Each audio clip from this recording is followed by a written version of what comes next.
이 변동폭을 노리고 들어오는 사람이 있다 없다? 있다. 있다. 그래서 진짜 대단하다. 주린이들은 조심해야 된다, 안 해야 된다? 해야 해야 된다. 된다.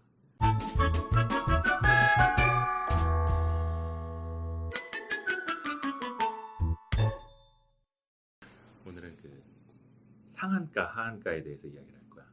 상한가 하한가. 많이 들어봤지? 상한가 받고 싶다. 알지? 뭐가 좋은지는 알지? 상한가가 좋은 거죠. 상한가가 몇 프로야? 30%. 안 해. 하한가는? 30% 아니에요? 그렇지. 맞아. 똑같아. 위, 아래 30%, 30%. 그럼 상한가가 왜 있을까? 상한가? 돈 너무 많이 벌지 말고.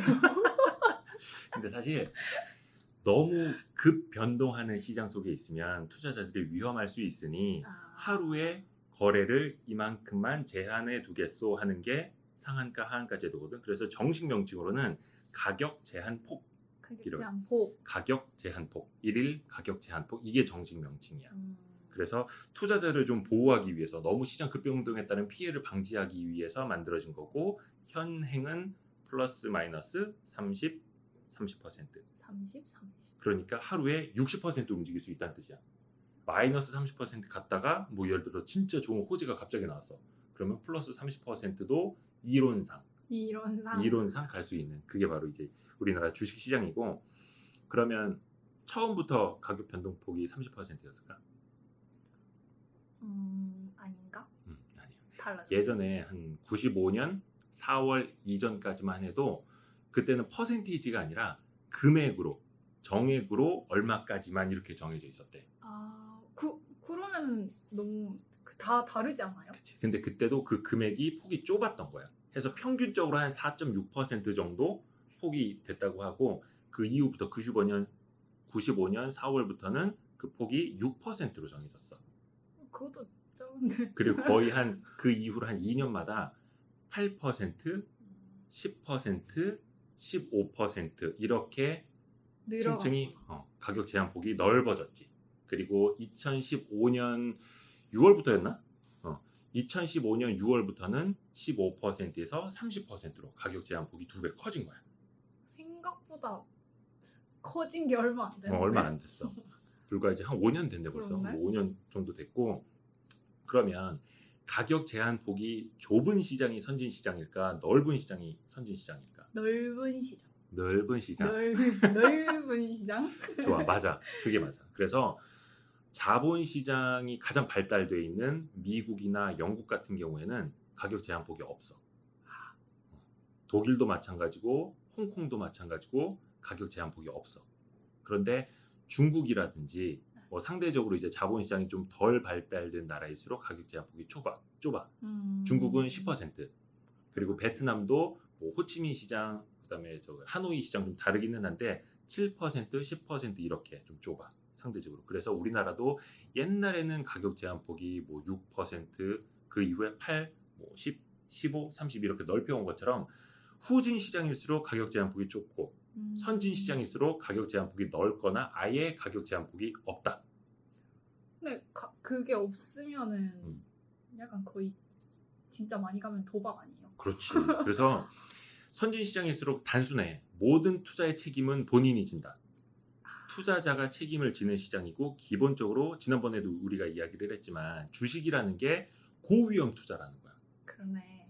고위험 투자라는 걸 알고 투자하고 그 손실도 감내할 수 있을 만큼만 투자하는 게 이 주식 시장이라는 거야. 아주 기본적으로. 그러네요. 그렇지. 그래서 미국 같은 경우에는 얼마 전에는 그 중국 기업이긴 한데 나스닥에 상장된 루이싱컵이라는 데가 있어. 들어봤어요. 그게 무슨 뭐 미국 스타벅스를 따라잡을 수 있는 뭐 중국판 스타벅스는 이렇게 해서 굉장히 급성장을 한 루이싱컵이라는 회사인데, 여기서 분식회계 의혹이 불거졌어. 그래서 그날 하루 주가가 얼마 떨어졌는지 알아? 아니요. 마이너스 75%. 상상이 돼? 근데 그게 가능한 게 미국이라는 가장 선진 자본시장이야. 근데 그게 가능해. 우리나라에선 불가능하지. 마이너스 75%면 망했네. 진짜. 진짜 그 투자자들이랑 망하는 거야. 근데 그 반대로 생각을 해보면 마이너스 75%에라도 팔고 나올 수 있었다는 뜻이야. 마이너스 25%라도 그날 건질 수 있었다는 뜻이야. 우리 시장이었으면 어땠을까? 바로 하한가 갔겠지. 네. 그리고 나서 거래가 어떻게 됐을까? 정지? 아니지. 잠겼겠지. 그러니까 거래가 잠긴다라는 뜻은 그래 갔네. 하한가로 바로 내려가서 팔겠다는 사람만 많고 그러니까 사겠다는 사람이 없어. 그럼 그냥 하한가에 잠겨버리는 거야. 그럼 그 다음 날은 어떻게 될까? 시초가부터 하한가. 이른바 점하.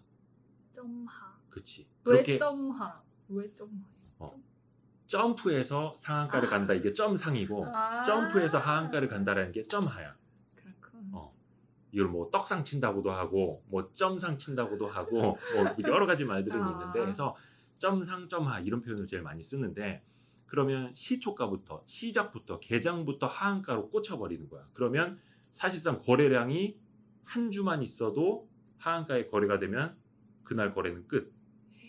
계속 팔겠다는 사람만 많고 사겠다는 사람이 없으니까 그러면 그 다음 날도 점하, 점하, 점하. 그러니까 사실상 거래도 제대로 되지 않는데 가격만 계속 하한가로 꽂히는 그게 어떻게 보면 어떤 시장이 더 오르냐 그르냐는 상대적으로 이제 사람마다 판단은 다를 수가 있겠지만 하루에 마이너스 90%가 되더라도 거래가 되도록 하는 게 선진 시장의 표본이고 그래서 우리나라도 옛날에 뭐 상한가 하한가가 10%일 때거나 아니면 15%일 때는 그런 시장 왜곡이 되게 많았어.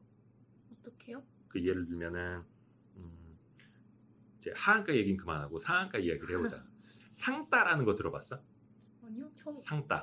처음 들어봐요. 상한가 따라잡기. 이른바 자석 효과야. 뭐냐면 우리 요즘에 부동산 9억 이상 가는 집값에 대해서 이제 규제가 더 많아지다 보니까 9억 밑에 있는 집들이 어떻게 됐어? 7, 8억짜리 집이 9억에 가서 들러붙잖아. 이걸 자석 효과라고 하거든.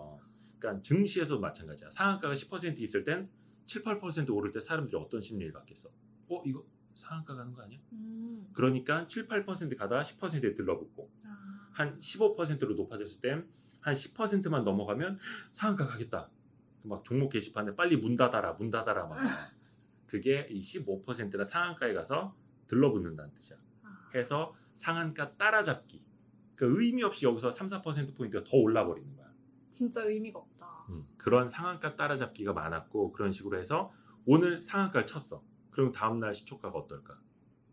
상승 출발할 가능성이 높겠지. 네. 해서 계속 이런 계단식 상승을 사람들이 많이 기대를 하다 보니까 이른바 상한가, 하한가도 마찬가지고 반대의 경우에 가격 제한폭이 주는 좀 부작용들이 있었던 거지.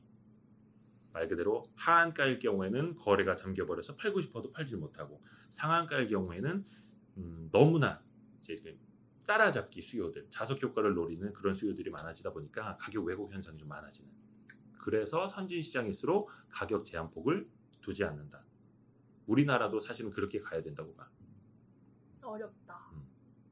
그래서 뭐 시장이 너무 이제 급변동 해버리면 투자자 보호가 잘 안 되는 측면이 있어서 2015년도에 가격 제한폭을 15에서 30%로 높이면서 같이 우리나라에 도입을 했던 게 변동성 완화 장치라는 게 있어. VI라고 하는데 지금 인상 썼잖아. 어렵지. 이거 그래서 다음 시간에 따로 할 거야. 어려워. 변동성 완화 장치는 다음 시간에 한번 따로 다루기로 하고 아까 그 점상 점하 이거는 이제 설명을 해줬잖아. 네. 연상 연하 이것도 있어. 뭐 커플 얘기가 아니라 연상 연하는 말 그대로 연속 상한가, 연속 하한가. 왜 이렇게 다 줄여? 그거를 뭐 짬짜면 뭐 이런 것처럼 어. 연상 연속 상한가, 연하 연속 하한가 이런 이야기도 좀 하고 있지. 가격 제한폭이 적용이 안 되는 종목도 있을까? 근데 저 한 번 그냥 뭔가 본 것 같은데 막 엄청 진짜 제한폭 없이 진짜 막 엄청 막 올랐던 오르거나 떨어지거나. 네, 종목 있었어요. 근데 그 왜 뭐가 그렇게 될지 그랬을까? 모르겠는데 대표적인 게 상장 페이지 오 정답. 맞나? 맞아. 대표적인 게 정리매매 대상인 종목이 있어. 뭐냐면 상장 폐지가 확정됐어. 그리고 정리매매를 하는 건 자 마지막으로 이 회사 상장 폐지 시키기 전에 팔 사람은 파세요. 살 사람은 조금이라도 뭐 살 사람 있으면 사세요 이거거든. 말 그대로 정리하는 매매야. 왜 가게 문 닫기 전에 남아있는 재고, 점포 정리. 점포 정리하듯이 똑같은 그런 정리매매 개념이야.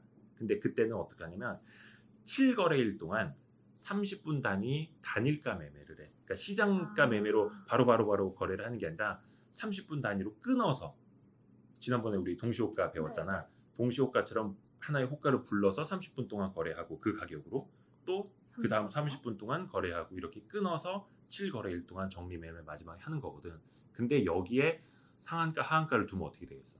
아까 얘기한 것처럼 당연히 상장 폐지될 종목이니까 하한가 뚱 떨어져서 거래가 안 되겠지. 그래서 가격 제한폭을 두지 않고 정리매매를 하는 거야. 근데 상장 폐지가 될 종목인데 사는 사람들은 뭐예요? 거기에서 왜 사는 거지? 정매꾼들이 등장을 하거든. 정매꾼? 정리매매꾼들. 줄임말. 그래서 이 정리매매만 전문적으로 투기하는 사람들도 있어. 그 뭐냐면 정리매매 한 날은 어떻게 될까? 당연히 주가가 폭락을 하겠지. 네. 왜냐하면 상장 폐지가 확정이 됐으니까. 안 그러면 그 다음부터는 비상장으로 가서 거래는 할 수 있어, 장 외에서. 근데 일단 상장 폐지를 당했기 때문에 휴지 조각은 아니지만 회사가 다시 턴어라운드 될 수도 있는 거거든. 뭐 흑자를 내거나 이제 다시 뭐 몇 년 흘러서 재상장 할 수도 있는 건데, 거래가 잘 안 된다라는 불확실성이 너무나 크기 때문에 주가 자체는 이제 폭락을 하는 게 일반적이야. 근데 그래서 이제 가격 제한폭이 없다 보니까 하루에도 막 80%, 90% 떨어질 수도 있는 거야. 봤어요. 근데 여기서 이제 정리매매꾼들이 등장을 하는 게 뭐냐면, 100원짜리가 정리매매를 시작을 했어. 80% 폭락을 해서 그럼 20원이 되겠지. 네. 근데 다음번 30분 후에 호가를 부를 때 5원만 올라도 25%가 급등을 하는 거야. 20원짜리가 5원만 올라도, 20원짜리가 15원 올라도 50%가 급등을 하는 거야. 상한가, 하한가 그 가격 제한 폭이 없다 보니까 말 그대로 호가를 많이 불러서 여기서 주문만 좀 체결되는 거 보여주면 누가 따라 붙는다? 순진한 개미들이 불나방처럼 따라 붙는다. 해서 여기서 정리매매꾼들이 이른바 거래가 많지는 않을 때 호가 가지고 장난을 칠 수가 있어. 낚는 거네. 낚는 거야, 맞아. 정말 주의하셔야 됩니다, 우리 개인 그 초보 투자자 여러분. 뭐냐면 정리매매 될 때, 즉 상장 폐지가 확정된 종목일수록 시가총액이 어떨까? 클까 작을까? 작아요. 작겠지. 대부분 시가총액 한 100억 그 이하에서 정리매매되는 경우가 많아. 그 예를 들어서 시가총액 100억짜리가 정리매매가 된다 쳐. 당일날 첫날 80% 폭락을 했어. 그럼 시가총액이 남은 게 얼마야? 20억이잖아. 네. 20억이면 한 3, 4억만 가지고도 호가 확 움직일 수가 있어. 그러면 뭐 3, 4억 그 소수 계좌로 집중이 되어 있으면 이제 금감원이나 거래소에서 바로 캐치를 할 수가 있기 때문에 한 20개 정도의 계좌를 이용을 해서 호가를 막 내는 거야. 그럼 갑자기 80% 폭락을 했다가 20% 들어올리네? 그런 사람들이 따라 붙겠지. 야, 이거 5원만 더 올라도 뭐 10%, 20%다. 그렇게 해서 정리매매 꾼들이 호가를 가지고 정리매매 기간에 장난치는 경우가 되게 많아. 근데 그 사람들은 7거래일째 거래를 한다 안 한다? 안 할 거. 안 한다. 마지막 거래일은 안 해. 마지막 거래일은 진짜 뒤늦게 들어간 사람들이 사서 이 회사 한 5년 뒤에는 재상장할 수 있을 것 같은데? 아니면 장 외에서라도 가져가 볼까? 아니 뭐 기업 가치가 뭐 20억도 안 돼? 시가총액이? 그럼 뭐 한번 가져가 보지 뭐. 뭐 이런 식으로. 근데 그런 전문 투자자나 아니면 정말 길게 한번 보겠다라는 분들 아니면 정리매매 때는 아예 손을 대지 않는 게 좋다. 상식. 그리고 나중에 아마 배울 기회가 있긴 할 텐데 주식 워런트 증권 뭐 ELW라는 게 있어. 네. 아니면 신주인수권. 네. 이것도 이제 상장이 돼 있는데 그것도 상한가 하한가가 없어. 가격 제한폭 없이 거래가 되는 거고. 또 여기서 퀴즈. 레버리지 ETF 많이 들어봤잖아. 네. 레버리지 ETF는 가격 제한폭이 어떻게 될까? 다른가요? 다르지. 왜 예를 들어서 2배짜리 레버리지 ETF, 예를 들어서 코스피 200 ETF가 아니라 코스피 200 2배짜리 레버리지가 있거든. 네. 그거는 당연히 상한가 하한가가 30%가 아니라, 그치, 자신 있게 해라, 자신 있게. 60% 마이너스 60% 이렇게 되는 거야. 2배짜리니까. 예를 들어 1.5배짜리다 그러면 30%가 아니라 45% 마이너스 45% 이런 식으로 그 레버리지 비율에 따라서 가격 제한폭도 달라진다.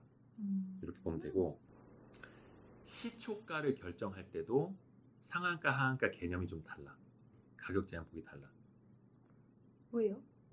시초가라는 건 증시에 처음 상장이 되거나 아니면 거래가 정지가 돼 있다가 다시 거래가 재개될 때 아침 9시에 거래를 시작하는 그 시초가가 필요하거든.